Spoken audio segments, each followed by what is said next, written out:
क्या कहूँ, आँखों ने मेरी सब कह दिया, एक तू ही जीने का मतलब कह दिया।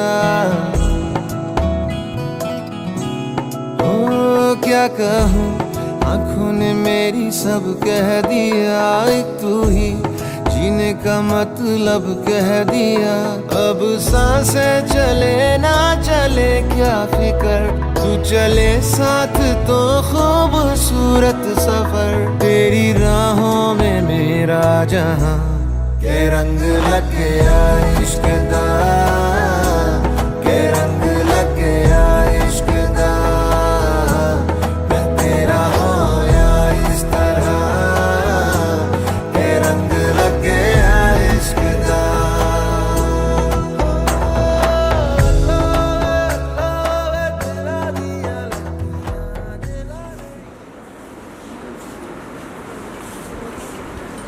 A very good afternoon to our District Upadhyay ma'am, my senior and junior faculty members and dear students. Welcome to the symposium organized on workplace mental health by the Department of Psychology and IQAC of Navyu Kanya Mahavidyalaya. Welcome. I, Dr. Sonal Agarwal, with us, and I extend my warm regards to each one of you. Let us start today's event with an auspicious ceremony of the lighting of the lamp. A lamp of, I request our eminent speakers, principal ma'am and senior faculty members to kindly come forward and light the lamp.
Department of Psychology, University of Lucknow, Dr. Nisha Mani Pandey ma'am, additional professor in KGMU, and our respected principal ma'am to kindly grace the dais.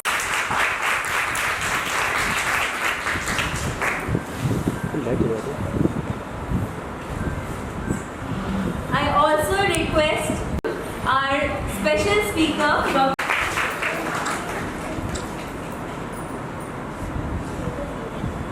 Niharika Shukla to kindly welcome and honor our respected principal ma'am with a plant.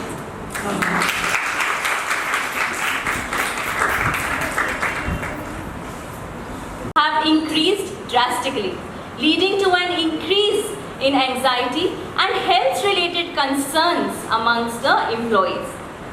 Therefore, it becomes increasingly imperative to address this issue so that important competencies can be developed and coping strategies can be learned in order to boost not just physical and mental health but also employee productivity, subjective well-being and overall morale.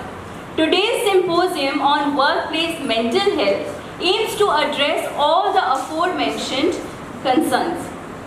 Now I request Dr. Niharika Shukla to kindly come up on stage and introduce our first special speaker, Dr. Nisha Mani ma'am. Good afternoon everyone. It is such an honor for me to introduce Dr. Nisha Mani Pandey ma'am an additional professor at Geriatric Mental Health, KGMU. She is coordinator in PhD course, resource person, palliative care workshop and PGTC, co-faculty in charge at UGC Cell and Central Research Committee. She is also a member of Institutional Ethics Committee and CDRI Lucknow. Consultant and teacher representative of DSW Student Counseling Center and Internal Quality Assurance Cell.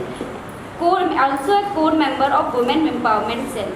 She has written 10 chapters in books, some subsection in internationally recognized book Psychology authorized by Ciccarelli. And she has also published more than 50 articles in national or international journals and has also received many awards and recognitions like Global Touch International, conferred Vishish Seva Award 2018, Postdoctoral Fellowship, and she has been an expert panelist of Leelavati Award on Women Empowerment and All India Council for Technical Education. Now, I kindly request ma'am to come forward and bring insight on workplace mental health.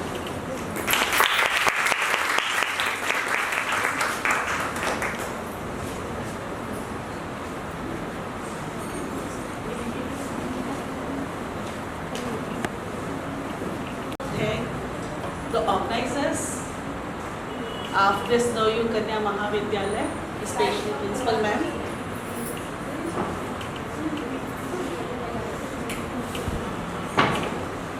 Everyone,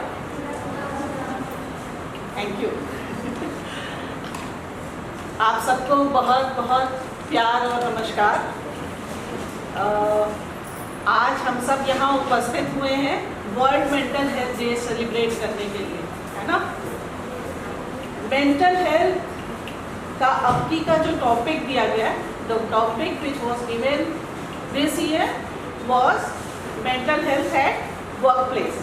what is our workplace? क्या है हमारा workplace? हाँ, school, college है ना। So we will talk about mental health at where? At college. It is your workplace, and we will talk about work-life balance also. Okay? So workplace mental health. I would like to focus on strategies to sustain mental health. कि कैसे हम अपने मानसिक स्वास्थ्य को सही रखें, बेहतर रखें, ठीक रखें, ठीक है। तो आप सबसे भी हम इंटरैक्ट करेंगे, आप सबसे भी हम बातचीत करेंगे और आप सबके भी व्यूज़ लेंगे, पर उसके साथ साथ हम आपसे ये वार्ता करना चाहेंगे। I would like to discuss upon that how to sustain our mental health, how to remain mentally sound in adversities also. Okay, तो चलिए शुरू करते हैं हम। Please first slide. First of all, I would like to greet you from our Department of Geriatric Mental Health and the Mahila Adhyayan Kendra, which is there in our university, Women Empowerment Cell. Okay, so it was. You can put this, huh?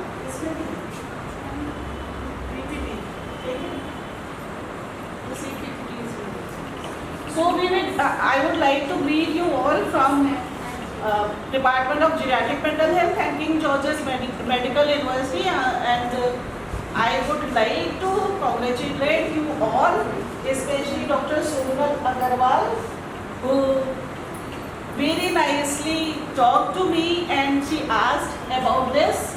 So before starting, I would like to say that whatever is there, mental health is a broad spectrum. ना, आप सब जानते होंगे कि मानसिक स्वास्थ्य एक बहुत बड़ी विधा है, बहुत बड़ी चीज़ है, जिसके लिए हम थोड़ी सी स्ट्रैटेजीज को अपनाएं तो हम अपने आप को बैलेंस रख सकते हैं मानसिक रूप से, साइकोलॉजिकली, और अपने बिहेवियर को ठीक रख सकते हैं और अपने आप को ठीक रख सकते हैं।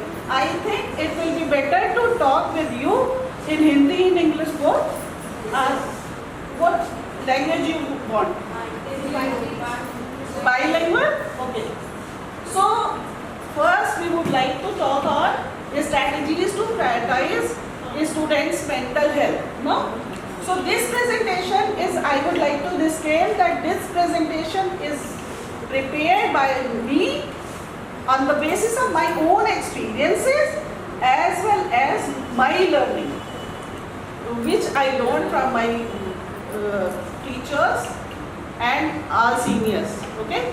So this is on the basis of my experiences, and you can go anywhere and you can get more knowledge from it. Okay?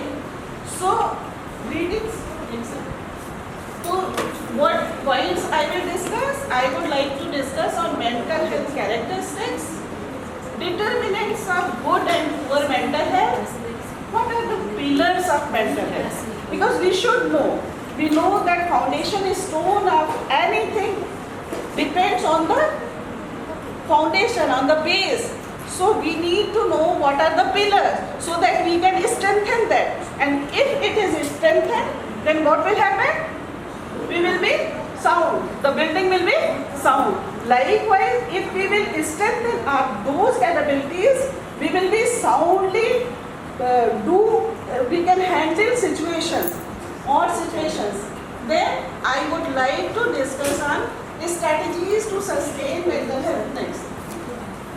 So what is mental health? कोई बताएगा आप में से कि क्या है mental health? What is mental health? It is there?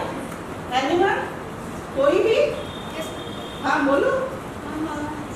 The overall well-being, हमारी mental capacity, Overall हमारी well-being. physical, emotional well-being, mental health हमारी पूरी कैसे हम लोग अपने आप को प्रेजेंट करते हैं, कैसे हमारे माइंड की साउंड कैसे इफेक्टिव बना सकते हैं हम लोग, कैसे अपने आप को एक टाइप ऑफ केयर होता है. जैसे फिजिकल केयर करते हैं तो मेंटल केयर भी जरूरी है ताकि हमको अपनी थॉट्स और एक्सप्रेशन को क्लियर करके अपने विजन को एनालाइज करके उस पर स्ट्रेटेजिकली मूव करना. क्या नाम है आपका? नेहा कुमारी. मीना कुमारी. नेहा कुमारी. नेहा कुमारी. नेहा के लिए तालियां बजाओ. कि ये वो वेलबींग है जो आपकी physical, mental, psychological, emotional balance करती है ना. Everything should be balanced in their. So ability to perform activities as per demands of the situation. Whatever situation is there in the classroom or in the school, and we have to perform according to that, then it is called that your mental health is good. You are in a good position. You are having a good mental health. So it is about proper personal, social and occupational functioning, as rightly said by Neha Kumari. It is about communication and understanding. Whatever a person is saying and what you understand, that is also a basis of mental health. Then interpersonal activities, that also comes within peripheral mental health. Then perform activities as per my own ability, your own ability. Everyone is different. You all know that everyone is different. No? So as per our own ability, if we work properly, that comes in purview of mental health. Then feel good about self. That is also one of the most important characteristics of mental health. We should not talk that she is like that or he is like that and I am not like that. That is not good for mental health. Okay? So basically mental health has some health skills. Okay? What it does, it improves your stress management techniques. In adversities, you can manage your stress. You have decision making. In difficult situations also, you can manage you can manage and you can take decisions. Then you can conflict. You have the capability to resolve your conflicts. यदि कहीं कोई बात हो गई, कोई परेशानी हो गई, मैम ने डांट दिया, किसी चीज़ पे नाराज़गी हो गई, ऐसे में क्या होता है कि हम चुपचाप बैठ जाते हैं या हम परेशान हो जाते हैं. तो फर्स्ट थिंक अबाउट योरसेल्फ, क्योंकि आपको अपने आप को देखना है. लेट अस सी कि is that scolding was right और रॉन्ग. यदि हम उसको देख के और अकॉर्डिंगली बिहेव करें। या फिर घर में भी, घर में पेरेंट्स ने डांटा, भाई बहनों में कोई ऐसी कहा सुनी होगी, तो we should have the conflict resolution technique कि पहले हम जाने कि हम कितने गलत हैं। तो अपने आप को मैनेज करने की कैपेबिलिटी, अपने आप को बेहतर करने की कैपेबिलिटी एंड कॉन्फ्लिक्ट्स को रिजॉल्व करने की capability, that comes under purview of mental health and it is the health skill. Then it copes, it handles, it adapts with changing situation। कि कोई चीज़ अलग सी हो गई तो उसके साथ हमें कैसे कोपिंग करनी है। जैसे आज के समय में कॉलेज में क्या हुआ है, the trend is changed, no, the trend is changed a lot. अभी क्या है कि आप इंटरेक्टिव हो जाओ, आपको बातचीत करनी होगी, आपको पहले से पढ़ के आना होगा। पहले क्या था कि टीचर लेक्चर तैयार करके आते थे और वो बताते थे। अब क्या है, हमारे पास प्लेंटी ऑफ नॉलेज है, there is so many knowledge. So आपके कॉन्सेप्ट्स क्लियर हो रहे हैं, उस क्लैरिटी को देखना टीचर की जिम्मेदारी है। और आप भी अपनी बातें कह सकते हो जो कि पहले नहीं था। तो we have to change, we have to adopt the changes. So we need to be assertive, we need to be active listener. For a psychologist it is a, how many of you are from psychology stream? Mostly? So for psychologist and for everyone even, one should be listener, ना? One should be a good listener. जब हम अच्छा सुनते हैं तभी हम अच्छा perform कर पाते हैं या किसी बात को कह पाते हैं. So one should be a listener. Then can be part of team or group. Man is a social animal. The individual is a social animal. You might be heard about it, no? So we need to be interactive. We need to be a team person. If the team is deciding and I am saying, oh, क्यों कर रहे हैं ऐसा? Why they are saying like this? It is not good. So that is not okay. For mental health, a person should be a team person. Next. Then there is poor mental health. What is poor mental health? It is inability to handle tough situation. If there is some problem arise, I am not ready to handle it. Okay? We don't have emotional control. है ना? क्या होता है कि गुस्सा आ गया, बहुत ही फट पड़े हम, बिना बोले हाथ चला दिया, बिना समझे कोई बात कर दी, तो हमारे इमोशंस पे अपने कंट्रोल नहीं है, दुखी हो गए, नाराज हो गए, रो रहे हैं, ये सब क्या है? This is all comes under the periphery of, under the purview of poor mental health. Then behaviour, some obnoxious behavior, some absurd behavior, that comes under the purview of poor mental health. Then inability to identify the problem. What is the problem they are in the situation? We are not going to know. We are not knowing that what is the problem there, and we are unable to handle it. We are not coping with it. That is a big problem. Then we are having some issues that this change I cannot adopt it. Why to adopt it? So like this, ऐसा तो बहुत सालों से नहीं हुआ. अब ये education system में जैसे बहुत सारे चेंजेस आए हैं, बहुत सारे लोग कहते हैं कि it is not the right thing, but if change is coming we need to adopt it. We can develop only by changing ourselves. So we need to be adaptable with changes. Then a person who is not handling the stressors in a positive manner, that is also a problem of poor mental health. That is also come under poor mental health. Then one wants us to go away from the situation, from the problem. That is also a sign of poor mental health. Next. So this is from website for mental health, that what are the attributes at individual level, at social level, and at environmental level. There are some factors which is important to protect are risk factors for poor and good mental health. So one should know, हमको जानना चाहिए कि क्या चीज़ें हैं जो protective factors हैं और क्या चीज़ें हैं जो रिस्क फैक्टर्स हैं. जब हम जान जाते हैं कि ये प्रोटेक्टिव है और ये रिस्क फैक्टर है तो क्या करते हैं हम अपने आप को बेहतर हैंडल कर पाएंगे. Okay, so what are the protective factors at individual level? Self esteem and confidence, as already discussed, that one should have the self esteem and proper confidence to handle the situation. That is a protective factor for ourselves, whereas low self esteem is a risk factor.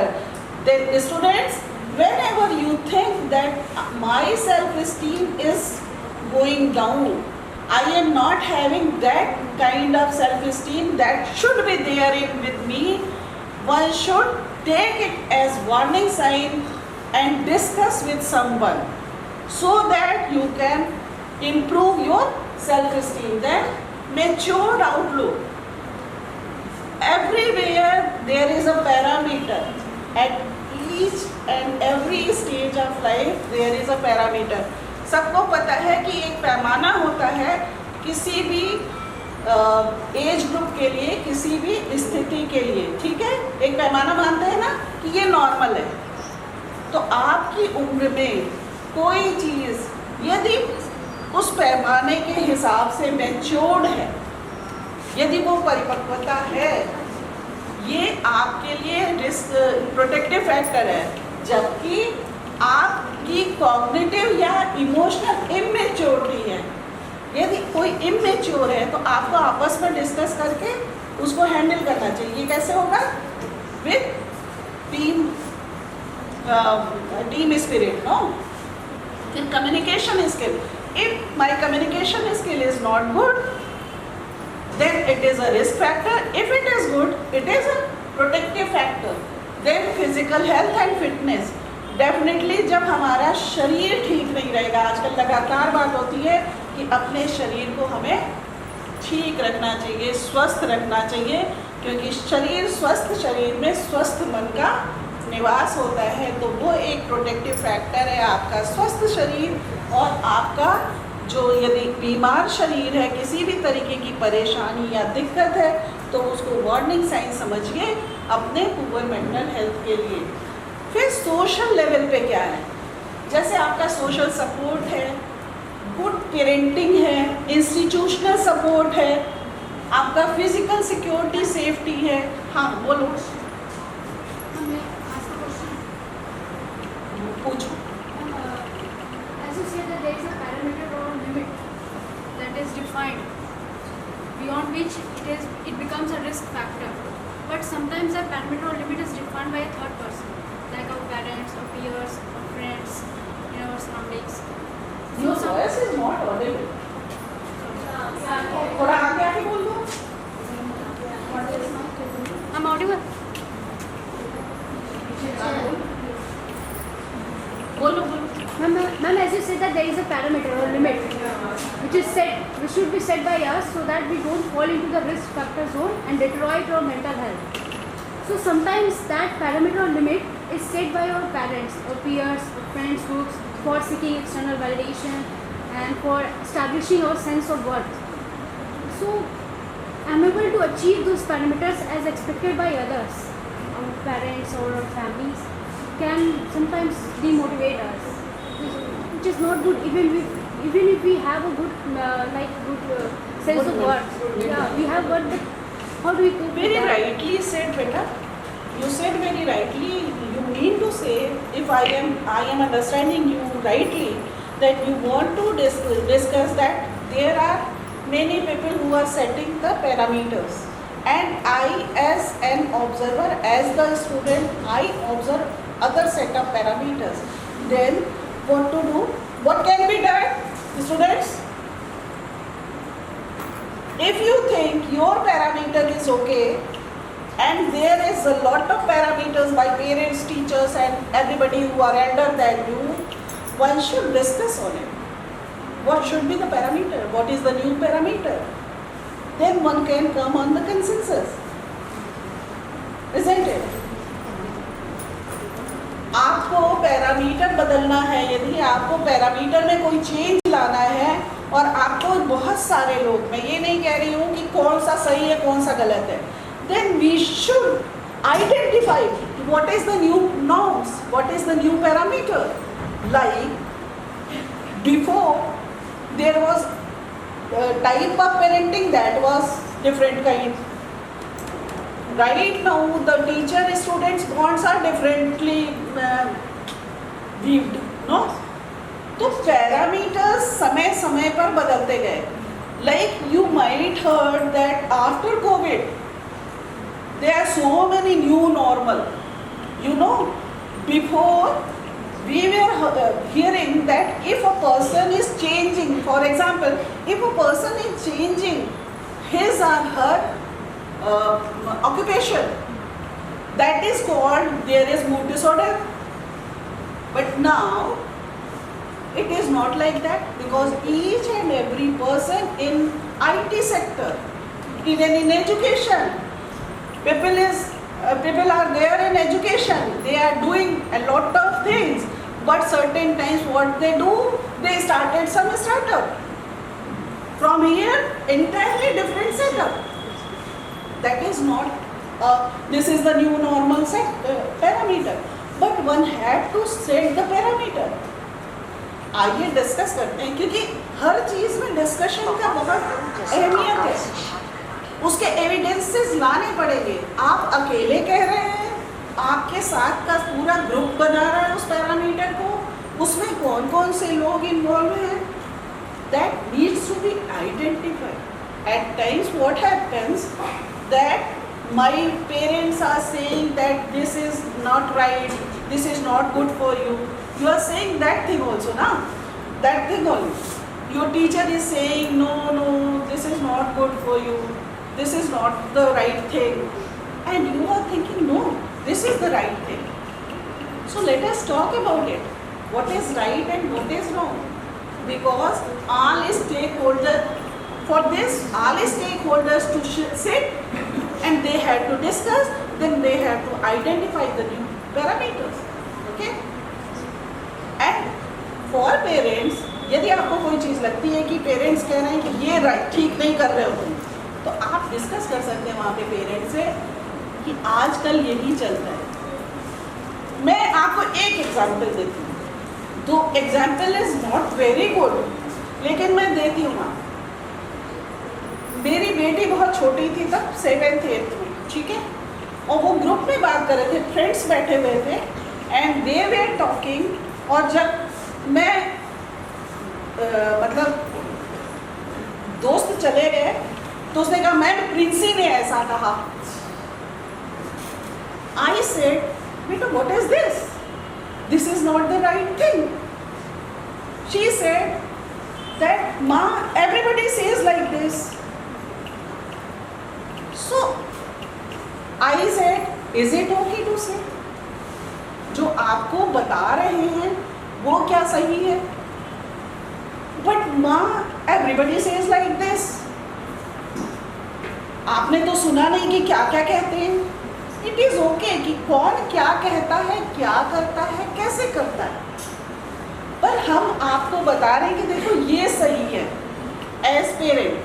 Now it is your decision that what you are taking away, whether you want to protect it or you want to minimize it, because at present we are now in the position to talk about values. Why we are talking about values, which was there inculcated in our culture, which was so strongly rooted, deeply rooted. But nowadays we are teaching ethics to everyone. There are so many classes on ethics, values. Why? It means that we are degrading ourselves at some point in time. And that needs to be inculcated now by schools and colleges, by these discussions. So we need to know these are definitely identified on the basis of evidence. That's why I have given the evidence. Okay, I have given the citation or reference of this. Okay, so you got my point. Thank you, ma'am. So you need to discuss with your parents that what is right and what is wrong for you. And you are more than 18 years, I think. And Yes, ma'am. it is your decision that how you want to go ahead. Okay?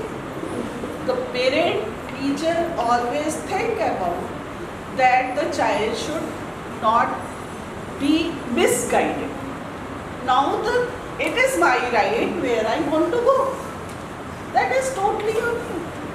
ये कर ये मत कर पे नहीं बात करनी है यहाँ पे, इसीलिए हमने स्पेशली बताया कि there individual attributes, there are social attributes, social circumstances are environmental factors. There are so many factors. It is upon the person what I am taking and what I should not. It is upon me. What I want to hold and what I want to let it go. No? Okay. So there are environmental factors. Are you satisfied with my Yes, ma'am. your response? Then environmental factors, you might have learned all these things in this discussion only. Then next slide. Okay. So these are the pillars of mental health. These are three pillars. One is psychological well-being. Second is emotional well-being, and third is social well-being. Anybody knows what is psychological well-being? क्या है psychological well-being? Next, it is your cognizance. Okay, it is your cognizance, your thought process, your thinking. That next slide. So next कभी मैंने psychological की बात की, emotional well-being. Okay, I will reverse. Next. ऊपर जाओ. Psychological well-being. Okay. So self-acceptance, positive attitude towards self. कि मैं जो हूँ जैसा हूँ उसको देख के मुझे कोई ग्रज नहीं होना चाहिए, कोई दिक्कत नहीं होनी चाहिए. You all are more than 18 years, no?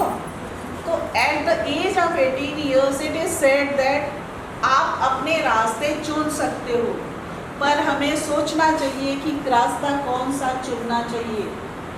वो है ठीक है, वो मैच्योरिटी तो आ गई है, पर हमें अपने आप से अपने अंदर सेल्फ एक्सेप्टेंस होनी चाहिए कि अब मैं जो भी निर्णय लेने जा रहा हूँ या जा रही हूँ तो वो निर्णय हमारी तरह का होना चाहिए. Personal growth, how to grow day by day. Then purpose in life, there should be a purpose in life. Then environmental mastery should be there. Autonomy, self-directedness is the key, and positive relation with others. These are psychological. These are some of the aspects of psychological well-being, emotional well-being. Next, पीछे चलते हैं. हाँ. So positive effect, relative absence of negative effect, and life satisfaction means you have to have the ability to regulate your emotions. You need to understand that how to regulate my emotions, how I should be emotionally intelligent.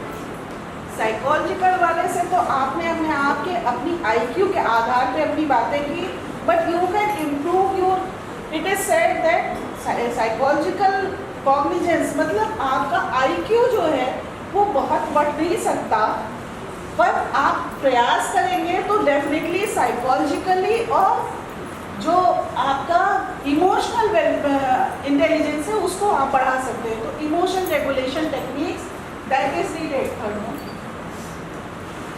Then social wellbeing. What is that? Social acceptance. What is socially accepted that need to be adopted in us. Social actualization, social contribution, we should give something, है ना? At this point in time, being a child, being a student of PG, what you can do?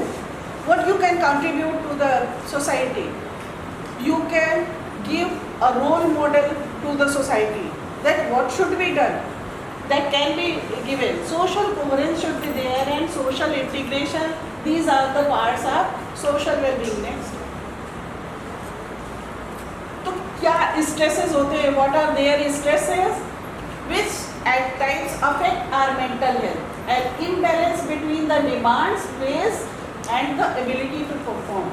At times it happens that there is an imbalance between demand and the ability of the student, or sometimes there are so many workload that if you are psychology people, then there is some practical needs to be done and some theory class is also to be done and exam is also coming and there is some cultural event that is to be organized.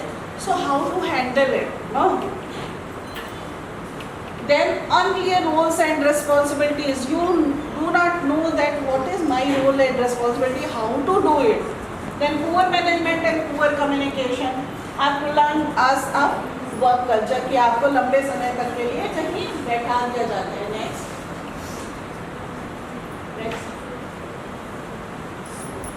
क्या responses होते हैं इस तरीके के stressors के?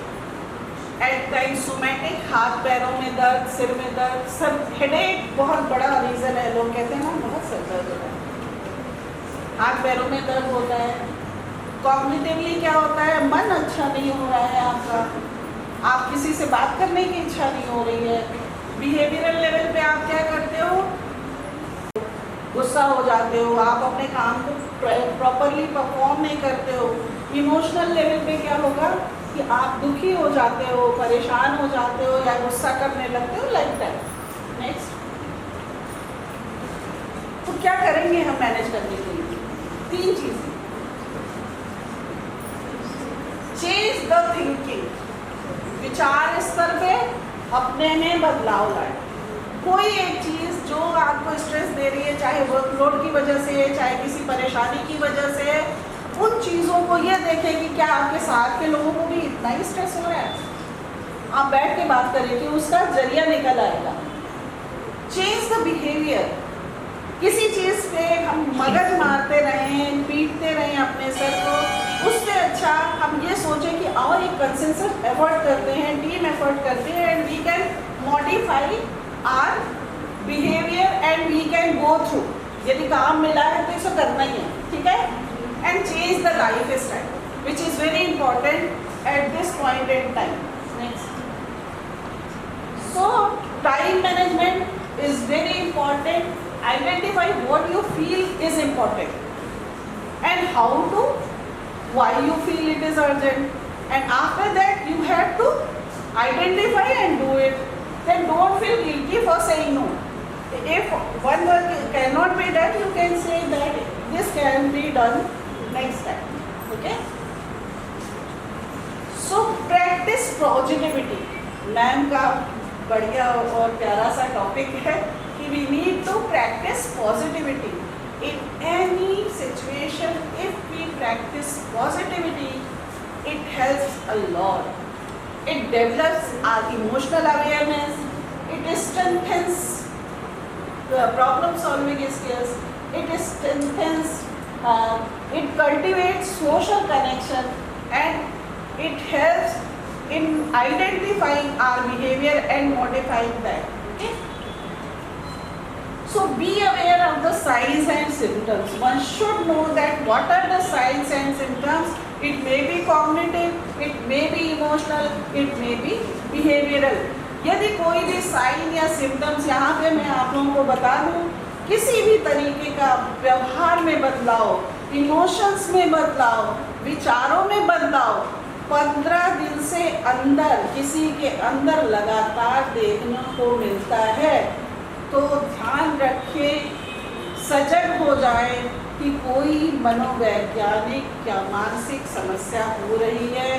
किसी तरीके का व्यवहारिक परिवर्तन, भावनात्मक परिवर्तन या फिर विचारात्मक परिवर्तन, उस पर ध्यान देना चाहिए. वो चाहे किसी भी आयु वर्ग का व्यक्ति है, ठीक है. यू नीड टू चैनलाइज, क्योंकि जितनी जल्दी हम जगेंगे उतनी जल्दी चैनलाइज कर पाएंगे. We need to share. My punchline is sharing is caring. I always say that one should share his or her problems. At times, sharing helps in care ourselves. Then positive self-suggestions that हो जाएगा, ये time भी हो जाएगा. Enhance stress management skills, healthy decision making skills, and apply effective communication skills by I messages and develop resilience. अब आप इस पेड़ को देखिए, एक मुझे बहुत अच्छा सा वो मिला था, व्हाट्सएप मैसेज मुझे लगा, मैंने इसे लगा देना चाहिए कि ये पेड़ बिल्कुल दीवार से ऐसे ढह के वो नीचे झुक गया है, लेकिन इसने इस स्थिति में भी फल देना नहीं छोड़ा है. तो हमारी जो भी ताकत है, हमारे अंदर जो भी एक्टिविटी है, जो भी हमारे अंदर गुण हैं, उनको हम मरने नहीं देंगे, उनको हम पनपाते रहेंगे, क्योंकि ये उम्र जो है वो बहुत ही आपकी, जिसको कहेंगे ना कि it is the golden age, कि you have to identify your goals, you have to stick with that and you have to modify yourself day by day. Okay, तो ये रिजल्ट देखिए क्या दे रहा है, इसमें भी फल लगे हुए हैं. तो चाहे जैसी भी एडवर्सिटी आए, I will do my best, tell yourself. So schedule, balance self, work and home. अभी इस समय आपका वर्क क्या है? Mental health at work place है. इस समय वर्क प्लेस क्या है आपका? कॉलेज. कॉलेज में आप अपना मैक्सिमम टाइम दें. यहाँ फिर मैं अपनी एक पंचलाइन कहूँगी, खूब पढ़ें, खूब मस्ती करें. खूब पढ़ें, खूब मस्ती करें, और जो कुछ भी करें उसका साहस हो कि वो जो कुछ भी आप मस्ती कर रहे हैं आपके अभिभावकों को पता हो और आपके शिक्षकों को पता हो. क्योंकि जब आप ऐसा करेंगे तो निगेटिविटी के चांसेस अपने आप कम हो जाएंगे. ये मेरा मूल मंत्र है कि अपने मानसिक स्वास्थ्य को ठीक रखना है. खूब पढ़ो, पढ़ोगे तो दिमाग खुलेगा, और खूब मस्ती करो, पर अपनी जो भी मस्ती करो उसकी बातें अपने पेरेंट्स को कि आज हमने ये किया, और अपने उन शिक्षकों को जिनको आप ऐसा चाहते हो, जिनके साथ आप शेयर कर सकते हो, अपने बड़ों को जरूर बताएं. किसी दूसरे से सुनने में ना आए. ठीक है? Sharing is caring. Wellness programmes हैं, फिजिकल मेंटल एक्सरसाइजेज हैं, डाइटरी हैबिट्स को अपने सुधारिए, क्योंकि this generation is hardly focusing on diet. That is very important. You need to take proper diet, nutritious diet. That is very important for physical and mental health both. अभी कुछ नहीं पता चल रहा है, आप पिज़्ज़ा बर्गर खूब खा रहे हो, पर उससे परेशानियाँ कितनी आप अपने अंदर डाल रहे हो ये आप समझ नहीं पा रहे. ठीक है? तो अपने रोल को आइडेंटिफाई कीजिए. As a student, what is my role and what I have to do, that should be there. और कोई भी परेशानी, कोई भी समस्या, it is also one of my favourite line, that कोई भी समस्या पार्ट ऑफ लाइफ होती है, it is not the whole of life. So किसी भी समस्या की जड़ में जाके उसको हैंडल करने की ज़रूरत है.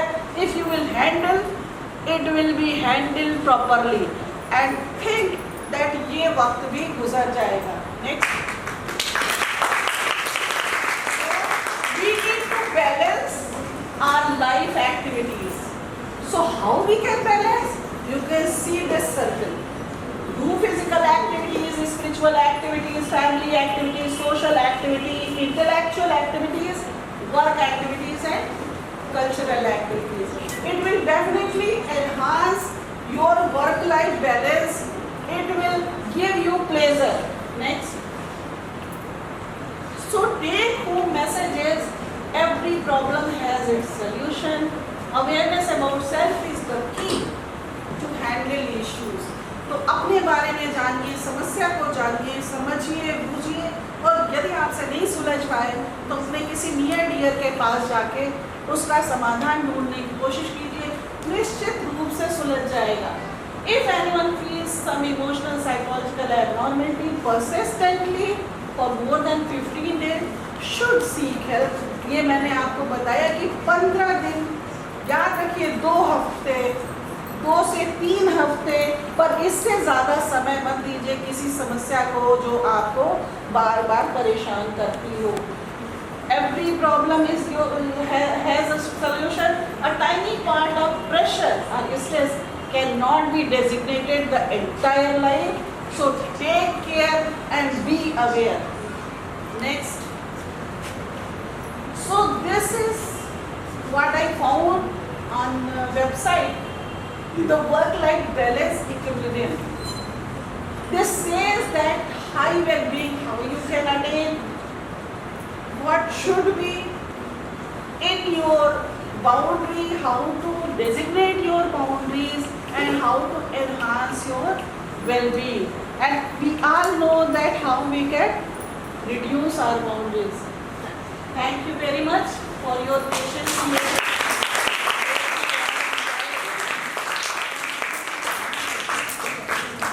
Enlightening lecture. It was such an honor and delight hearing you talk about workplace mental health. You recommended some extremely useful strategies to deal with our daily stresses like proper diet and not squiggy diet, exercise, sharing our issues, thinking about our issues for a period of time, having lots and lots of fun, and reading a lot. These are some very useful techniques, and we thank you so much for sparing your valuable time and being present here with us in our symposium. Moving on, I would like to introduce our keynote speaker, Professor Madhurima Prathan ma'am. Ma'am is the former head of the Department of Psychology in University of Lucknow, and she has had an experience of 25 years, more than 25 years in teaching and research. She is also the founder of Happy Thinking Laboratory in University of Lucknow, one of its kind in the entire state, which was inaugurated by our Honorable Governor, Ms. Anandiben Patel. Ma'am has published several research papers in reputed national and international journals.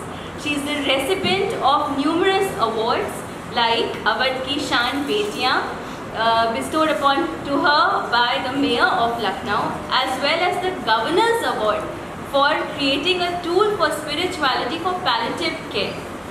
Ma'am has also completed several projects like those funded by the UGC and NCERT projects. She has also organized several workshops, faculty development programs, national and international conferences, including an international conference sponsored by the ICSSR. There is a lot more which I can say, but I would like to keep it brief and request Madhurima ma'am to kindly come up on stage and head of the department Sonal Agrawal का, जिन्होंने मुझे यहाँ पर बुलाया और अपनी बात आपके समक्ष रखने के लिए अवसर दिया। मेरी जो अभी को स्पीकर थी सनिशा मणि पांडे जी, उन्होंने बहुत सारी बातें आपको बताई और मेरे सोच को एक नया आयाम दिया, क्योंकि मैं वर्क प्लेस मेंटल हेल्थ को कुछ ऑर्गेनाइजेशनल पर्सपेक्टिव में, थोड़ा ऑर्गेनाइजेशन में सोच रही थी, लेकिन मैम ने ये बताया कि यही आपका वर्क प्लेस है, क्योंकि आप स्टूडेंट्स हैं। ये बात अलग है कि आप जब बड़े होंगे, आप किसी ऑर्गेनाइजेशन में जाएंगे, वर्क प्लेस में जाएंगे, तो the horizon will be large enough.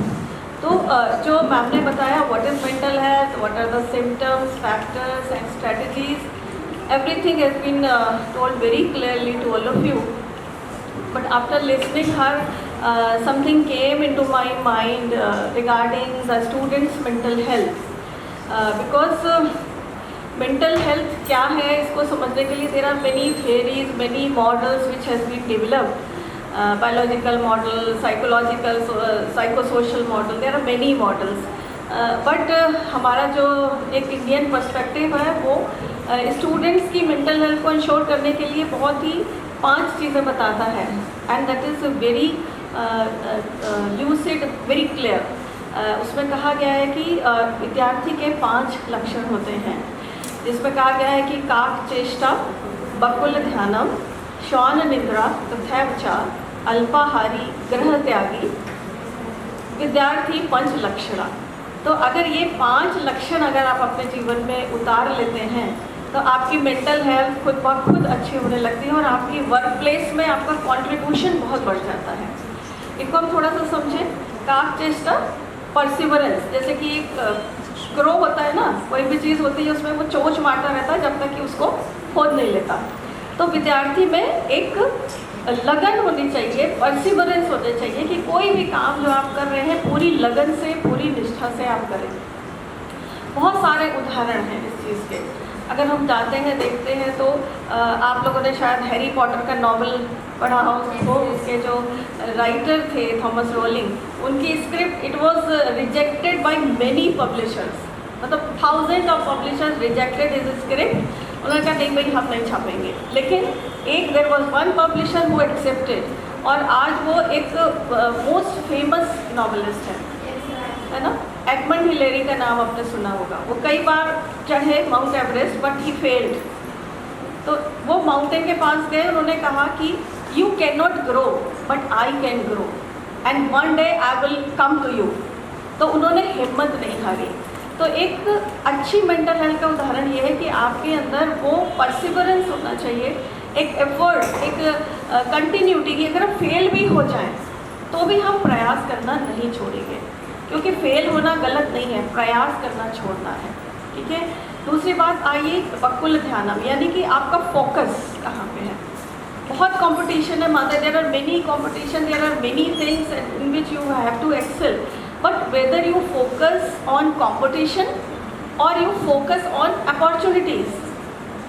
आपके सामने बहुत सारे चीज़ें हैं, लेकिन आप कहाँ पर फोकस कर रहे हैं। आप सक्सेस पे फोकस कर रहे हैं या फेलियर पे। अगर आप सक्सेस पे फोकस करोगे कि मुझे तो सफल होना ही है, हो सकता है एक रास्ता सफल नहीं हुआ तो दूसरा रास्ता सफल होगा। तो फोकस बहुत इम्पॉर्टेंट है। श्वान निद्रा, यहाँ पर कहने से मतलब ये है कि you have to take care of your sleep wake cycle. Body clock आपकी क्या है। आजकल बच्चे क्या करते हैं कि बहुत देर तक रात में व्हाट्सएप और चीज़ें, इंटरनेट और यूट्यूब और बहुत सारी चीज़ें सुनते रहते हैं। तो उसमें क्या होता है, रात में 2 बजे सो रहे हैं, 2:30 बजे, 3 बजे सो रहे हैं, फिर रात को सुबह देर तक उठ रहे हैं। तो उससे क्या होता है कि आपकी पूरी बॉडी साइकिल अफेक्टेड हो जाती है। जब अंधेरा होता है तो एक हार्मोन सिक्रेट होता है, उसको मेलाटोनिन कहते हैं।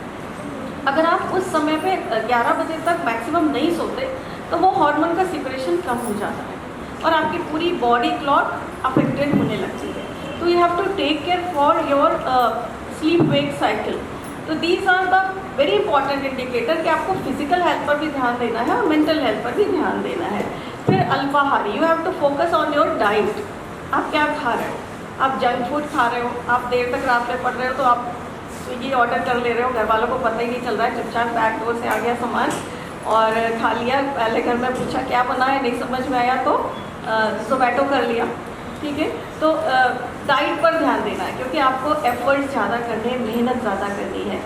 तो इसके अलावा गृह त्यागी से मतलब ये नहीं कि आप घर छोड़ के सभी चले जाओ। इट मीन्स कि जब आप घर छोड़ते हो तो आप उस कंफर्ट जोन से बाहर निकलते हो, है ना। घर पे तो सारी चीज़ें सिक्योरिटी में आप आराम से रह रहे हो, बट बाहर जाओगे तो सब कुछ चैलेंजेस, नया चैलेंज मिलेगा। घर में बताने वाले होंगे, अगर आप गलती करोगे तो बताया जाएगा कि ऐसे नहीं, बाहर कोई नहीं बताएगा। बाहर यू हैव टू पे the cost of your mistakes. तो आपको ओपननेस टू चेंज, एक्सपीरियंस, क्योंकि आप चैलेंज एक्सेप्ट नहीं करते तो आप ग्रो भी नहीं करते। तो ये कुछ बातें मुझे कहनी थी स्टूडेंट्स के कॉन्टेक्स्ट में। आज का टॉपिक बहुत ही इम्पॉर्टेंट है और बहुत ही समीचीन है। और बात जब होती है मेंटल हेल्थ की तो what image comes to your mind. क्या आप लोगों ने कोई मूवी देखी है जिसमें कि मेंटल इलनेसेस को दिखाया गया हो। जोर से बोलो। तारे ज़मीन पर, जिसमें कि डिसलेक्सिया का पेशेंट होता है। और किसी को कोई मूवी याद आ रही। जोर से बोलो। डियर जिंदगी ना, बहुत सारी मूवीज़ हैं। गजनी, जिसमें मेमोरी की प्रॉब्लम है। कोई मिल गया, है ना, याद आया ना। और क्या नाम, बर्फी, है ना, जिसमें कि डेवलपमेंटल डिसऑर्डर की बात है। तो ये जितनी भी चीज़ें हमने देखते हैं, what movie we just see that there is a picture of some symptoms और some problems which are have been related with mental health. ठीक है, तो मेंटल वर्ड जहाँ जुड़ता है वहाँ there is some stigma which is associated. कोई ज़्यादा अलग तरह से बात करता है, कोई अलग तरह से काम करता है, तो क्या कहते हैं, मेंटल हो क्या, इतना बैठ के सोच रहे। तो mental word is associated with certain stigma, कि हम डॉक्टर के पास चले जाएंगे फिजिकल प्रॉब्लम्स के लिए, लेकिन अगर कोई हमारे इश्यूज़ हैं, कोई हमें स्ट्रेस ज़्यादा हो रहा है, एंजाइटी हो रही है, तो हम काउंसलर के पास नहीं जाते, क्योंकि हम कहते हैं कि हम मेंटल थोड़ी, हम कोई मेंटल प्रॉब्लम, कोई पागल वागल थोड़ी हैं। ठीक है, तो ये जो स्टिग्मा है, इसकी वजह से जो मेंटल हेल्थ केयर है उस पर एक बड़ा संकट आया, और ये माना गया कि कितनी भी हम लोग जो मॉडल हम लोगों ने साइकोलॉजी में पढ़ा, सारे बच्चे साइकोलॉजी क्लिनिकल मॉडल, जिसमें हम लोग डेफिसिट्स की बात करते हैं कि what are the symptoms of a particular disease. जैसे हम लोग कहते हैं ना, ये बुखार है, फीवर है, बदन में दर्द है, तो ये बीमारी है। उसी तरह मेंटल डिजीज़ में फलाने सिम्टम्स है, तो हमें शिज़ोफ्रेनिया है, कि हमें डिप्रेशन है, कि हमें ओसीडी है। तो वो जो एक लेबलिंग हो जाती है मेंटल डिजीज़ की, उससे बहुत बड़ा स्टिग्मा जुड़ता है, और people just refrain from going to the counsellor और द थेरेपिस्ट। तो इस सारी समस्या को देखते हुए that clinical model is now being replaced with positive mental health model, और जिसमें कि हम ये मानते हैं कि अगर बीमारी है तो आपके अंदर ताकत भी तो है। ऐसा तो नहीं कि अगर आप बीमार हैं तो आपके अंदर वो इम्यूनिटी नहीं है, बट वो फाइट कर रही है कहीं कहीं, और हम सब कभी ना कभी फाइट करते हैं। मैं कहूँ कि मुझे कभी स्ट्रेस नहीं होता, या मैडम कहे उन्हें स्ट्रेस नहीं होता, ऐसा नहीं है। एवरीबडी स्ट्रगल्स, कहीं ना कहीं स्ट्रगल आता है, बट हम उसको कोप कर लेते हैं, मैनेज कर लेते हैं। तो ये बहुत ही इम्पॉर्टेंट चीज़ है, जो टॉपिक है। WHO ने भी डिफाइन किया कि health is not the absence of diseases और infirmity, but it is a complete state of physical, mental and social wellbeing. तो वेलबींग की बात होने लगी है, मेंटल वर्ड पे हम लोग थोड़ा परहेज करने लगे हैं, because we just talk about wellbeing, psychological wellbeing, emotional wellbeing, क्योंकि डेफिसिट आपके अंदर कमियां हैं, बट आपकी स्ट्रेंथ भी है। फिजिकल इम्यूनिटी बीमारी से रक्षा करती है, साइकोलॉजिकल इम्यूनिटी आपकी स्ट्रेस और मेंटल जो आपकी प्रॉब्लम, क्लिनिकल प्रॉब्लम्स हैं, उससे आपको सेव करती है। तो आज का जो थीम है वो WHO ने एक थीम दिया है कि वर्क प्लेस और mental health should be linked, क्योंकि वर्क प्लेस पे जो भी आपकी परफॉर्मेंस होगी, वेदर बी योर स्कूल, और आप आगे जाएंगे तो किसी गवर्नमेंट ऑर्गेनाइजेशन में काम करेंगे, किसी नॉन NGO में काम करेंगे, there may be health sector, there may be education sector, there may be some bank, और so there are many organisation where you will work. So वहाँ पे आपकी मेंटल हेल्थ कैसी है, it means a lot, because जब आप किसी work place पर जाते हैं तो आप एक मेंटल स्टेटस लेके जाते हैं, एक मानसिक स्तर। अगर आपके अंदर बहुत स्ट्रेस, एंजाइटी और स्ट्रगल है, तो there can be two things, either you will spill over to others और you will compensate that negative feeling with your workplace. अगर आपके अंदर स्ट्रेस, एंजाइटी है, तो आप हमेशा दुखी, परेशान, आसपास के लोगों को भी दुखी, परेशान करोगे, क्योंकि इट इज़ वेरी इन्फेक्शस। अगर कोई मानसिक बीमारी है, इस तरह के स्ट्रेस सिम्टम्स है, तो आपको भी लगने लगता है अरे मेरे अंदर तो ऐसा नहीं है। या फिर कुछ लोग ऐसे होते हैं कि जो वर्क प्लेस पे जाके, अच्छा चलो घर में स्ट्रेस मिला तो स्कूल में जाके या ऑर्गेनाइजेशन में जाके भूल जाते हैं उसको, तो वो कंपनसेट कर लेते हैं कि वहाँ स्ट्रेस है, चलो यहाँ से फिर हम एनर्जाइज होकर फिर घर जाएंगे। तो दोनों ही बातें हो सकती हैं। अब हमने देखा है कि वर्क प्लेस में कुछ लोग बहुत ही एंथुजियास्टिक होते हैं, they are very productive, enthusiastic, they take responsibility, they come forward to take responsibility, and they are very passionate about their work, maybe your studies। तो आपको भी ऐसा लगता होगा। कुछ स्टूडेंट्स तो बड़े enthusiastic होते हैं, हाँ चलो क्लास का टाइम हो गया, करते हैं, असाइनमेंट देना है तुरंत करते हैं। कुछ बच्चे अरे कल कर लेंगे, अभी क्या है, आज नहीं तो कल, कल नहीं तो परसों, और जब मैम 4 बार कहेंगे तो फिर वो चैट GPT से या गूगल से वो कट पेस्ट करके जमा कर देंगे। तो ये मैम का काम है कि 4 बार आपसे असाइनमेंट मांगे, होता है ना, क्योंकि हम लोग ये देखते हैं, ये होता है ना। तो कुछ ऐसे होते हैं, कुछ ऐसे। तो रीज़न क्या है इसका? रीज़न ये है कि there are basically 3 types of workers. पहले तो वो जो कि काम को एक बोझ समझते हैं कि अरे कॉलेज जाना है, स्कूल जाना है, लोग फिर सवेरा हो गया, फिर स्कूल जाना है, फिर वही रूटीन, फिर वही मैम आके कुछ कुछ बोलेंगे, हमें समझ में आएगा नहीं, टाइम पास करना है, चले आएंगे, ठीक है। तो कुछ ऐसे ऑर्गेनाइजेशंस में भी, वर्क प्लेस में भी ऐसे लोग होते हैं जिनके लिए काम एक बोझ की तरह से होता है। And second type of people are those who just take their job as a career. कि आपको लगता है कि भाई पढ़ना तो है ही है, नहीं पढ़ेंगे तो करेंगे क्या, नहीं सब सारे लोग पूछेंगे भाई ग्रेजुएशन भी नहीं करा और फिर शादी वादी भी नहीं होगी, भाई लड़की ढूंढी जाएगी तो कहा कि भाई ग्रेजुएट तो हो, पीजी तो हो, कोई प्रोफेशनल क्वालिफिकेशन, तो इसलिए चलो पढ़ लेते हैं। तो वो थोड़ा बीच की कैटेगरी के हैं। अगर वर्क प्लेस की बात करें तो उन्हें लगता है अरे चलो काम कुछ भी हो, सैलरी तो मिल रही है, चलो 5 दिन काम करेंगे, 2 दिन वीकडेज छुट्टी मिल रही है, तो दे जस्ट सीख की छुट्टी कब आ रही है, काम कर रहे हैं बस, हाँ फ़ायदा जो मिल रहा है वो ले रहे हैं। There are third type of people who work for their inner calling और अ पैशन। वो इसलिए काम करते हैं कि उनको they are passionate about their studies और अबाउट देयर वर्क। वो ऐसे लोग किसी भी ऑर्गेनाइजेशन का बहुत बड़े एसेट होते हैं। I can understand there are many teachers who will agree with me that there are students sometimes when you organize certain events, जो आज आपने event किया, there are many students who have cooperated and they have come forward to take the responsibility, क्योंकि कोई भी programme चाहे वो छोटा ही क्यों ना हो, बहुत सारे काम होते हैं। आपने इतने अच्छे अच्छे पोस्टर बनाए मैंने देखे, कुछ बच्चों ने इनिशिएट किया होगा कि मैम हम बनाएंगे और बहुत अच्छा किया होगा, तो वो एक पैशन से आपने काम किया। तो जो लोग पैशनेट होते हैं उनको स्ट्रेस कम होता है और उनकी मेंटल हेल्थ भी अच्छी होती है और वो अपने इन्वायरमेंट में बहुत पॉजिटिवली उसको इंट्रोड्यूस करते हैं और आगे बढ़ते हैं, और वो एक एग्जाम्पल भी होते हैं और बच्चों के लिए। कोई टीचर एग्जाम्पल देखते हैं कि देखो इसने कितना अच्छा काम किया, तो वो एक मोटिवेशन मिलता है सारे लोगों को। तो अब कैसे जो है वो वर्क प्लेस में मेंटल हेल्थ को सिक्योर किया जाए, इसके लिए ज़रूरी है कि वर्क प्लेस का एटमॉस्फेयर जो है वो थोड़ा अच्छा हो, कंजीनियल हो। यहाँ बात चूँकि आपके स्कूल और कॉलेज की है, अगर किसी ऑर्गेनाइजेशन की बात है तो आपको ऐसा एटमॉस्फेयर हो जहाँ पे बेसिक एमिनिटीज़ आपको मिले, आपके लिए लंच रूम, पानी, टॉयलेट, यही सारी वर्क इन्वायरमेंट की चीज़ें हैं। या फिर अगर जब आप किसी भी वर्क में जाते हैं, ऑर्गेनाइजेशन में जाएंगे, तो वहाँ पर आपको एक रोल दिया जाएगा कि आपको you have to perform that role. आपका सुपरवाइज़र का रोल है या आपका क्लरिकल टाइम है या आपको मैनेजरियल रोल है, तो वो रोल आपको एक दिया जाएगा। If you are confident with what type of role you are required to play, you feel comfortable, है ना, आपको पता है कि आपको क्या करना है, ये आपका रोल है। When you are confuse about your role, you are not engage in that work, आपको लगता है ये क्या करना है, मुझे कुछ समझ ही नहीं आ रहा है, आपको सेटिस्फैक्शन भी नहीं होगा। तो as a student, as a worker, as an employee, what you are required to do, it's very important to no.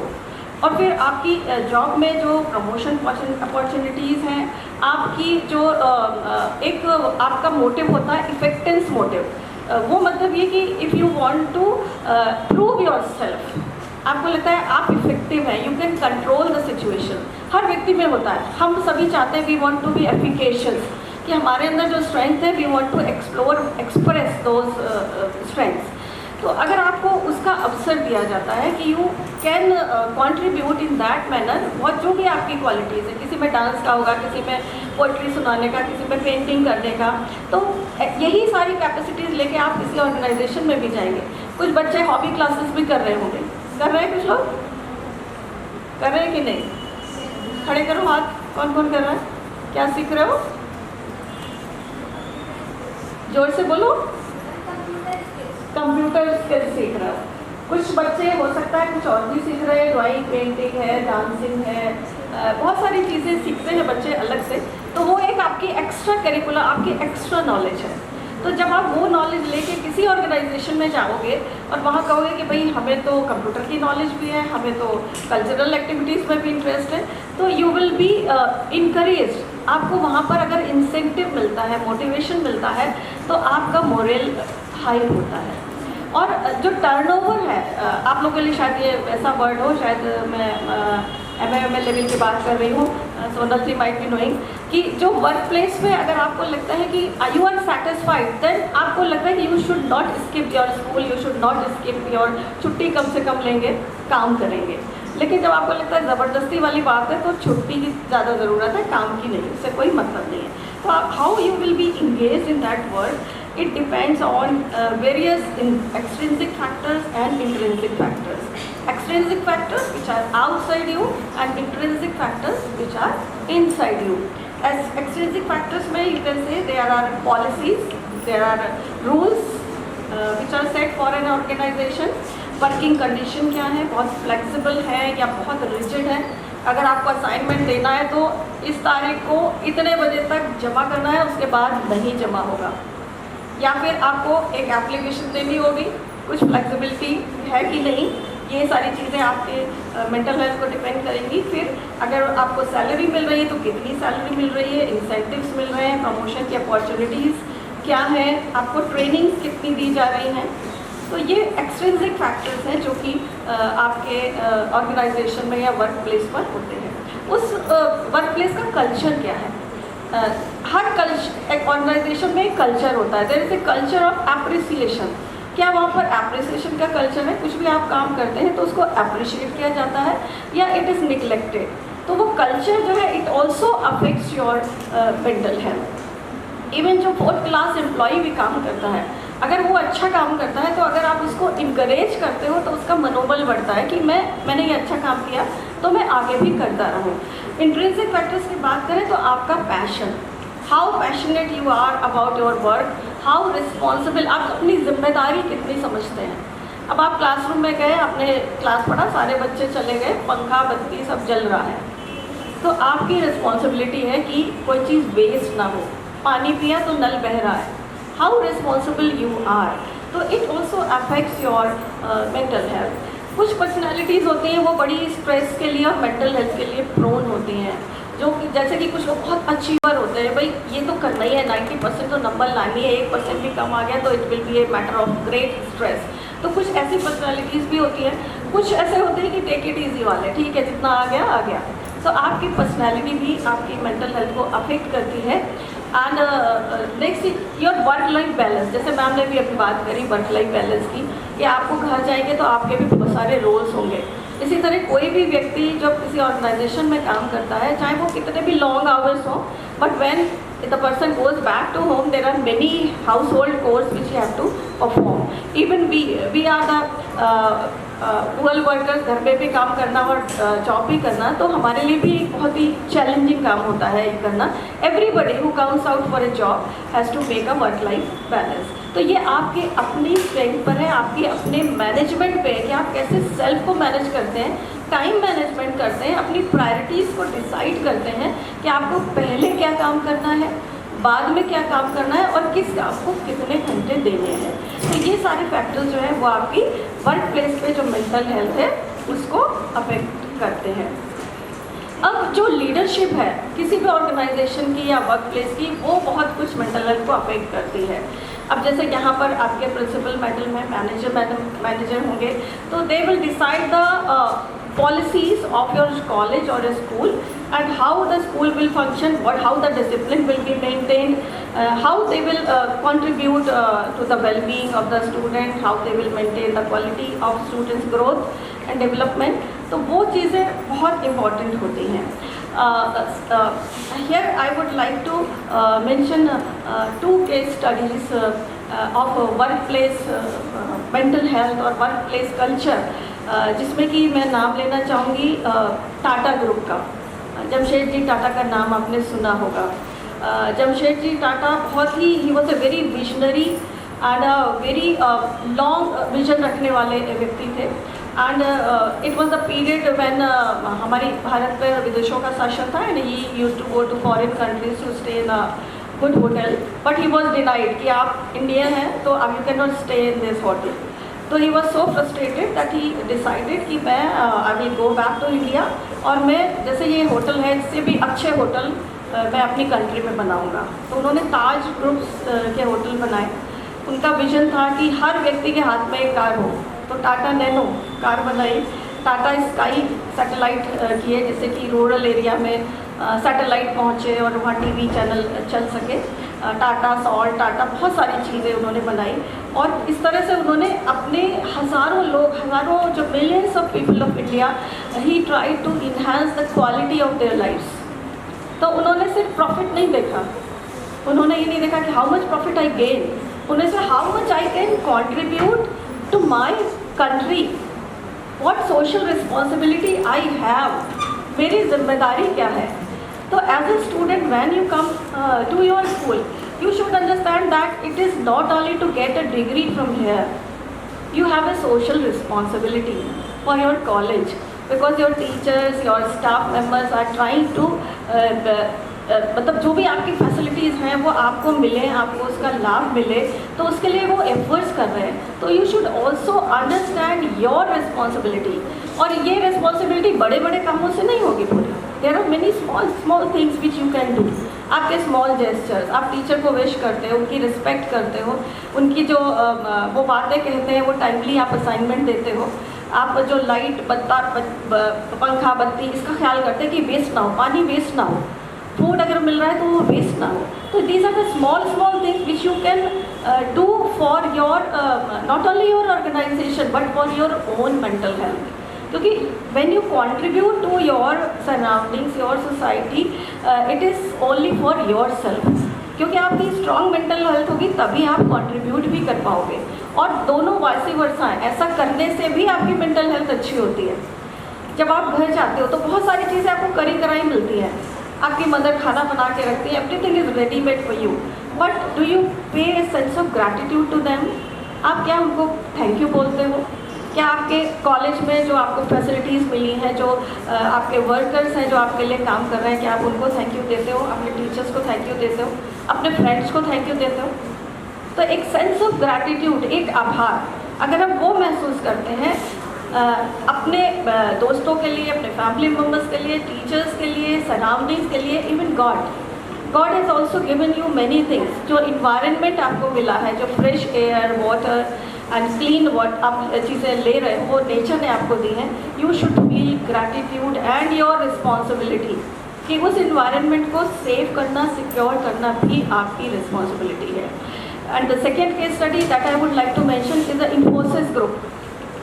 Infosys group ने अपनी एक कॉर्पोरेट जो सोशल रिस्पॉन्सिबिलिटी है वो उन्होंने बहुत अच्छे से निभाई है. And it shows their commitment to give something back to society. क्या वो कर सकते हैं सोसाइटी के लिए? हर फील्ड में उन्होंने काम किया. एजुकेशन के फील्ड में उन्होंने बहुत सारे स्कूल्स बनाए, स्ट्रक्चर बनाए, स्कॉलरशिप्स दी, रिसर्च इनोवेशन के लिए कंट्रीब्यूट किया, डिजिटल लिटरेसी के लिए बहुत सारा काम किया, अंडर प्रिविलेज चिल्ड्रन के लिए काम किया, हेल्थ के लिए बहुत सारे उन्होंने हॉस्पिटल बनाए, रूरल एरिया में उन्होंने क्लिनिक्स पहुंचाए. कोरोना पीरियड में उन्होंने PPE किट्स और बहुत सारे कोविड केयर फैसिलिटीज़ डिस्ट्रीब्यूट की free of cost. Rural people की ग्रोथ के लिए उन्होंने बहुत सारी रोड्स, वाटर फैसिलिटीज़ और स्किल डेवलपमेंट प्रोग्राम भी चलाए. तो यहाँ पर कहने का मेरा अर्थ ये है कि whatever work place we are in, हम कहीं भी हों, चाहे एज ए स्टूडेंट हो या आप किसी ऑर्गेनाइजेशन में जाएंगे वहाँ पर हो, तो you should go beyond your self interest. क्योंकि जब आप अपना सेल्फ इंटरेस्ट सोच के छोड़ के आप दूसरा भी देखते हो कि how much you can contribute to your society, your community, then your mental health automatically improves. और अगर आप दूसरों को खुशी बांटते हो तो आपको भी खुशी मिलती है. क्योंकि खुशी कोई ऐसी चीज़ नहीं कि जो आप अपने अंदर ही पकड़ के रखो. आप जितना बांटोगे उतनी मिलेगी, है ना. तो कहते हैं कि ना खुशी चंदन की तरह होती है. अगर आप किसी के माथे पे लगाओ तो क्या होगा? आपके हाथ पे भी तो खुशबू आएगी. तो कंट्रीब्यूट करना है, अपनी रिस्पॉन्सिबिलिटी को समझना है. And you are the student of Navyug radiance. अब आप जब यहाँ से नवयुग डिग्री कॉलेज से बाहर जाओगे तो you will have a tag कि आप नवयुग के पढ़े बच्चे हो. तो that tag should go on कि what you learn from this college, it should be carry forward, right. तो अपनी बात को मैं यहीं पर समापन करना चाहूँगी 2 पंक्तियाँ कह के. जयशंकर प्रसाद की पंक्तियाँ हैं, बहुत मुझे अच्छी लगती है. They are close to my heart. औरों को हंसते देखो मनु, औरों को हंसते देखो मनु, हंसो और सुख पाओ. औरों को हंसते देखो मनु, हंसो और सुख पाओ.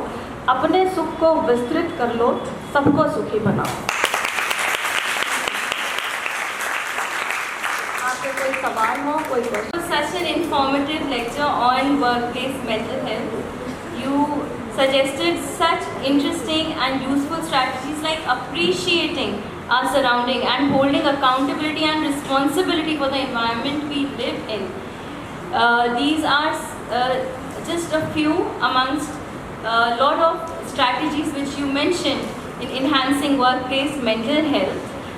We thank you so much for being a part of our symposium today.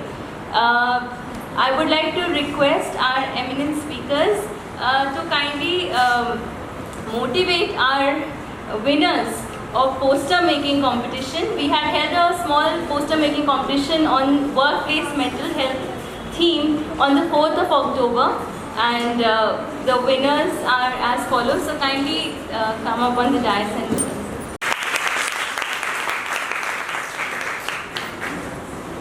third prize goes to Simran of BA Career.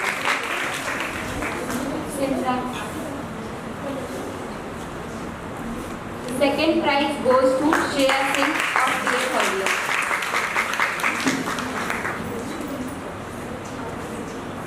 First prize is a tie between Komal Tiwari, BA third year, and Nikita Dixit, BA first year. Nikita Dixit.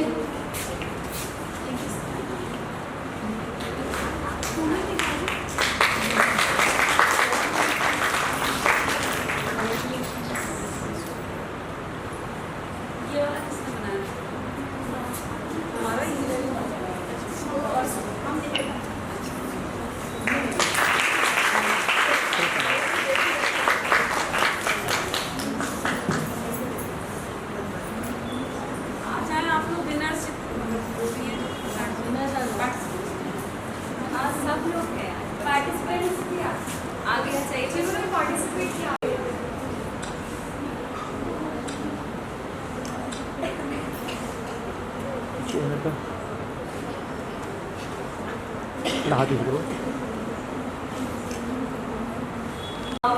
I would like to request our honorable principal ma'am to say for the It is on 10th of October. Since it is a holiday, it is being organized today, that is 8th of October. And it is the first program under your leadership, I will say, because you are head in charge of Department of Psychology this year from July. So I heartily congratulate you and your team also for organizing this event. आज की हमारी जो मुख्य वक्ता हैं professor मधुमा प्रधान जी, आप retired professor हैं लखनऊ विश्वविद्यालय, जिससे हम सभी संबद्ध हैं। और आपका ये एक इनिशिएटिव था, हैप्पीनेस लैब लखनऊ यूनिवर्सिटी में आपके द्वारा चलाई जाती थी। और आज आपके लेक्चर से भी आपने देखा होगा कि उन्होंने किस तरीके से छोटी छोटी चीज़ों में हम वर्क लाइफ बैलेंस बनाते हुए अपनी जो वर्क प्लेस है उस पर अपनी मेंटल हेल्थ पर ध्यान देते हुए पर छोटी छोटी चीज़ों में हम खुश भी हो सकते हैं। और उस खुशी में उन्होंने आपको एक रिस्पॉन्सिबिलिटी के तहत वो खुशी दी। ये नहीं कि आप अपनी जिम्मेदारी को, आजकल के युवा जो हैं वो अपनी जिम्मेदारी को पल्ला झाड़ते हुए सोचते हैं तभी हम खुश हैं, ऐसा नहीं। उन्होंने किस तरीके से एक अच्छी लाइफ जीते हुए अपनी जिम्मेदारियों का वहन करते हुए आप खुश रह सकते हैं। जितना मैंने सुना मुझे यही लगा कि मैम बेसिकली ये कहना चाह रही थी कि अगर आप अपने काम को बहुत पेंडिंग रखोगे, जैसे हम स्टूडेंट्स की बात करें तो आपको अपने एग्ज़ाम्स की तैयारी करनी है, सेमेस्टर एग्ज़ाम्स हैं आपके, पर अगर आप ये सोचो कि हम लास्ट डे जिस दिन पेपर है उसके एक दिन पहले पढ़ के चले जाएंगे तो नेचुरल सी बात है वो आपको स्ट्रेस होगा। पर जब से आपकी क्लासेस ले रही हैं आपकी मैम लोग, अगर आप रेगुलर उस पर स्टडी करते हो उसको, तो लास्ट मोमेंट पे आपको खाली ब्रश आउट करना होगा, तब आपको वो अच्छे से चीज़ें याद होंगी और जो मेंटल स्ट्रेस या और एंग्जाइटी है वो उस समय नहीं होगी। ये वो चीज़ है जो आपके हाथ में है। और कुछ चीज़ ऐसी भी हो सकती है जो आपके हाथ में ना हो, यानी कि आपका पीयर प्रेशर कुछ है, वहाँ पे किसी से आपका मिली कॉन्फ्लिक्ट हो गया हो, या आपकी टीचर से आपकी किसी बात पे बनने का मतलब ये होता है कि असाइनमेंट जब आप टाइम से नहीं दे रहे हो, तो या मैम ने आप ध्यान से सुन नहीं रहे हो, किसी बहुत कस के डांट दिया, तो ये वो डांट भी आप अगर आप पॉजिटिव लोगे तो आपको एंग्जाइटी नहीं होगी या स्ट्रेस नहीं होगा, आप मानसिक रूप से खुश रहोगे। और वो हेल्थ प्रॉब्लम तब अराइज होती है, जैसे आपने अभी डांट सुनी, थोड़ी देर बाद आप ठीक हो गए, तो वो आपको स्ट्रेस नहीं दे रहा, वो मेंटल हेल्थ प्रॉब्लम क्रिएट नहीं कर रहा। पर अगर आप उसको लेकर चलते हो और आप के मन में ये चीज़ बैठ जाती कि ये मैम ऐसी ही है, मेरे प्रति नेगेटिव वो रखती, तब आपको वो आगे चल के प्रॉब्लम क्रिएट कर सकता है। तो मैम ने बहुत पॉजिटिव तरीके से आपको बताया कि कैसे डेली रूटीन में आप अपनी इन छोटी छोटी प्रॉब्लम्स को टैकल कर सकते हैं। और हमारी जो आज की विशिष्ट वक्ता थी निशिमणि पांडे जी, आपने भी अपने जो लेक्चर है उसमें पूरा आप देखिए तो पूरी एनालिसिस के थ्रू क्या डूज हैं, क्या डोंट्स हैं, आप अपने स्ट्रेस लेवल को कैसे कम कर सकते हैं। और मैडम ने आपको, दोनों ही मैडम ने आपको ये बताया कि आपका वर्क एज अ स्टूडेंट, आपका वर्क प्लेस ये कॉलेज है, एज अ प्रिंसिपल भी हम लोग का वर्क प्लेस कॉलेज है। मैम अगर यूनिवर्सिटी से आई हैं तो आपका वर्क प्लेस यूनिवर्सिटी है। ऐसे किसी ऑफिस में अगर आप हैं तो वो वर्क प्लेस हो सकता है।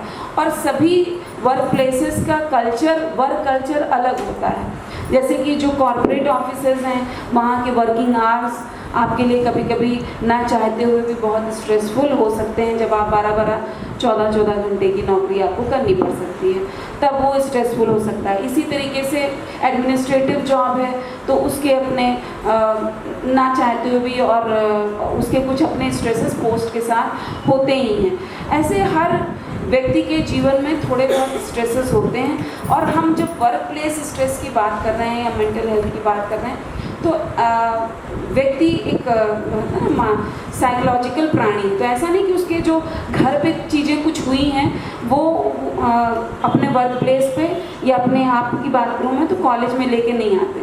जैसे चाहे टीचर्स हों, हम प्रिंसिपल हैं या आप स्टूडेंट हैं, तो जो हमारे घर पे हो रहा होगा, जो हमारे खासतौर पे आपकी एज ग्रुप में फ्रेंड्स ने आपके साथ कैसी आपकी ट्यूनिंग चल रही, इन सब, और अगर बॉयफ्रेंड बनाया है तो उसकी एक अलग समस्या, तो वो भी वो सब आप लेके आते हो। ऐसा नहीं कि आपकी पर्सनैलिटी जो है बाइफरकेट हो जाती है कॉलेज में आते ही, वो चीज़ें भी हैंगओवर की तरह आपके साथ आती हैं। और साथ ही साथ यहाँ पे अगर आपको कुछ स्ट्रेसेस मिलते हैं तो वो चीज़ें उसमें ऐड ऑन हो जाती हैं। तो ओवरऑल इसको टैकल करने के लिए आपको पूरी अपनी लाइफ को सिस्टमेटिक बनाना पड़ेगा। बहुत सारी चीज़ें होती हैं, बहुत एक्सटर्नल फैक्टर्स हैं जो हमारे बस में नहीं होते हैं। तो उसके लिए अगर कभी ऐसा होता है तो मैम लोग क्लिनिकल साइकोलॉजी की होंगी, तो आप किस तरीके के जो मतलब आपको काउंसलर्स होते हैं उनसे आप काउंसलिंग ले सकते हैं। जब प्रॉब्लम और बढ़ जाती है तो आपको काउंसलिंग के साथ साइकियाट्री की भी ज़रूरत पड़ती है, कभी मेडिसिन की भी ज़रूरत पड़ सकती है। या आजकल तो बहुत सारे alternative medicine, treatments, naturopathy, yoga, exercises बहुत सारी ऐसी हैं जिनसे आप अपने स्ट्रेस लेवल को कम कर सकते हैं। पर पहले तो आपको इस समस्या को स्वीकार करना पड़ेगा कि हाँ, मेंटल हेल्थ प्रॉब्लम हो सकती है स्ट्रेसेस से, और वो कोई अनयूजुअल सी चीज़ नहीं है, उसमें कोई स्टिग्मा अटैच्ड नहीं है।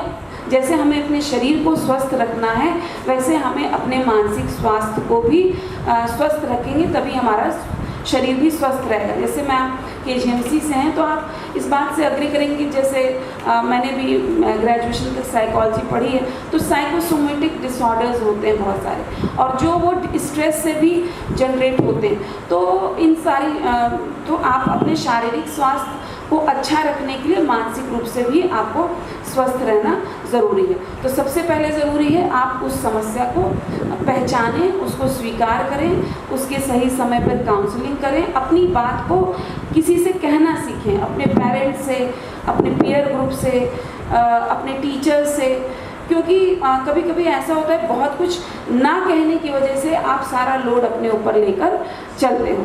और लिसनर भी होना चाहिए, जैसे कोई अगर व्यक्ति अपनी बातें बता रहा है आपको तो आपको सुनना भी आना चाहिए उसके। ये सोच लीजिए कि वो उतनी समस्या में है, आपको कुछ बताकर शायद उसका बोझ कुछ हल्का हो जा रहा है, तो अपनी बात कहना भी आना चाहिए, दूसरों की बातों को सुनना भी आना चाहिए।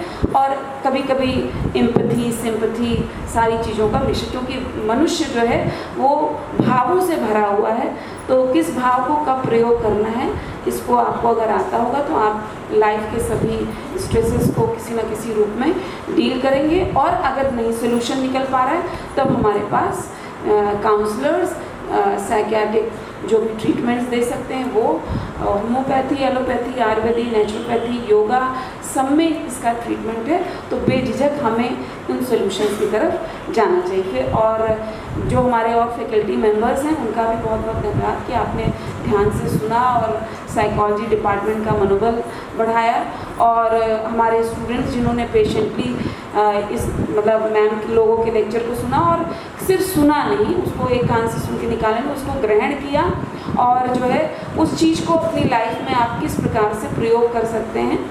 और मैं फिर से अपने जो हमारे एस्टीम्ड दोनों स्पीकर्स हैं दोनों को नवयुग कन्या महाविद्यालय परिवार की ओर से आपको बहुत बहुत धन्यवाद देती हूँ कि आपने इतनी सरलता से हमारे इस निर्णय को स्वीकार किया।